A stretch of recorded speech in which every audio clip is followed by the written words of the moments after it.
పూర్వం హిరణ్యకశ్యపుడు అనే రాక్షసరాజు ఉండేవాడు. అతడు భగవంతుడిని ద్వేషించేవాడు. అతడు తన రాజ్యంలో ఎవ్వరూ విష్ణువు పేరెత్తకూడదని ఆజ్ఞ ఇచ్చాడు. అయితే అతని కొడుకు ప్రహ్లాదుడు మాత్రం చిన్నప్పటి నుంచే విష్ణుభక్తుడిగా పెరిగాడు. ప్రహ్లాదుడు పాఠశాలలో ఉన్నప్పటి నుంచే ఓం నారాయణాయ నమః అని జపం చేసేవాడు. అతని గురువులు మరియు తండ్రి చాలాసార్లు హెచ్చరించినా అతడు ఆపలేదు. హిరణ్యకశ్యపుడు కోపంతో ప్రహ్లాదుని మీద పలు ప్రాణహానికర పరీక్షలు చేశాడు.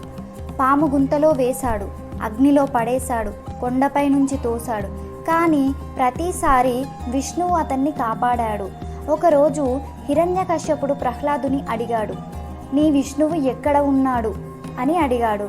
దాంతో ప్రహ్లాదుడు, అతడు ఎక్కడైనా ఉంటాడు, ఈ స్తంభంలో కూడా ఉంటాడు అని సమాధానం ఇచ్చాడు.